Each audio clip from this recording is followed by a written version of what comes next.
Tiger Asian Culture. Tiger Asian Culture, David Young. 机不可失，时不再来. This is a Chinese slang meaning opportunity knocks at the door only once.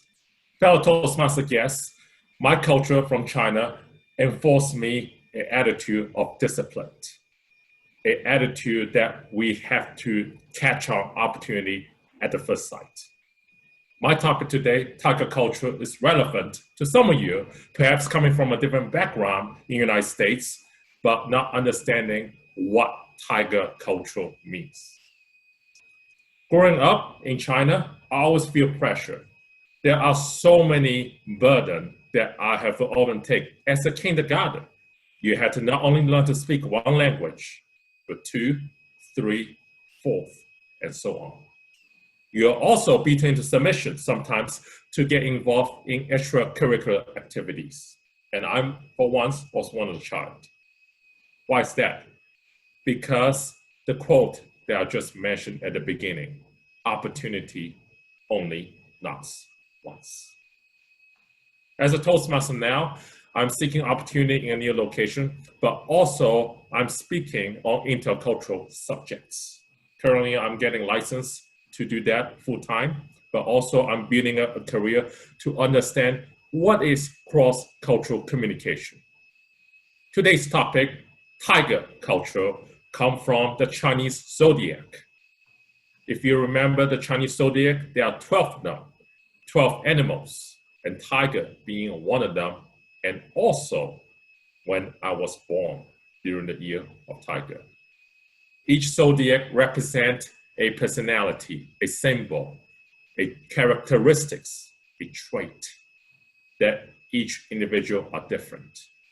And tiger culture means you are often being set at the very high expectation at the beginning. I remember Toastmaster Becca's preparation for the pageant when she talked about her journey coming from war-torn Vietnam all the way to the United States and growing up in this country, facing some similar challenges. There is a burden to overcome cultural barriers. And that's what I felt like. Before I even joined Toastmaster, I was involved in a lot of activities. While I was in Purdue University, I served on several student committees, also on several student councils. And we brought that subject up. Before the era of social media, remember I went to college before the Iraq War. Instant Messenger was our communication tool of choice. Remember AIM, MSN, ICQ? In the early 2000s, that's how we communicate. Can you imagine we have Toastmaster meeting on that if the pandemic happened 20 years ago?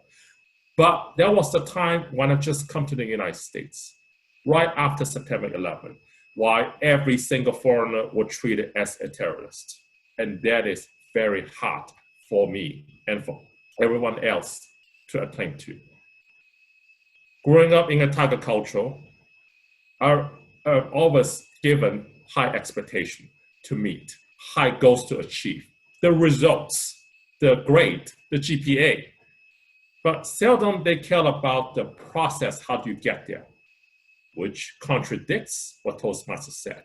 It is the process of your speaking journey to be well-versed, not only in communication and leadership, which is on the mission, but also learn how to apply outside of Toastmaster. This is my current goal now. Recently, I set up a new meeting called Diversity for Success through Toastmaster International, District 10.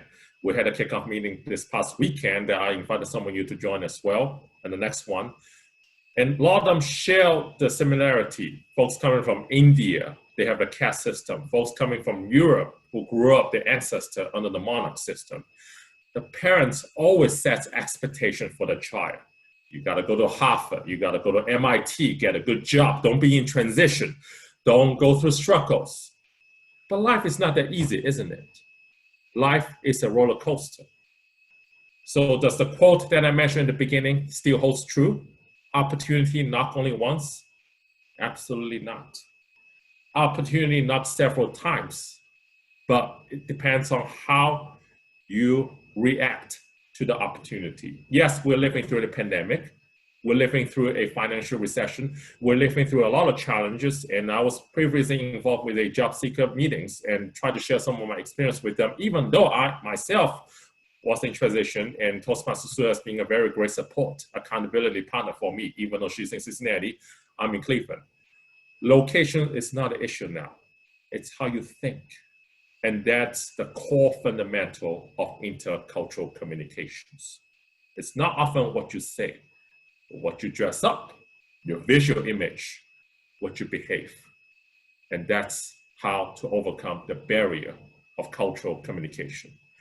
Going back to my topic on Tiger Talk, I always felt repelled that I have to achieve. But one thing that really supported me, even though it's during the challenge that I had, are my parents who have been supporting me overseas. I want to show you pictures so you won't see me temporarily on the virtual background. By the way, this is called a terracotta warrior. It's been around for 4,000 years. But my parents, who I spent the last time with them 3 years ago, went to Shanghai, and they have been providing a lot of emotional support. And they actually taught me into the tiger cultural benefit. It's good, not only because I'm a tiger, but also I can apply the knowledge in the United States. So fellow Toastmaster, guest, what can you take away from my speech today? Incorporate the tiger mindset, never give up, be persistent, persevere, but always be open to different opportunity. Back to you, Toastmaster.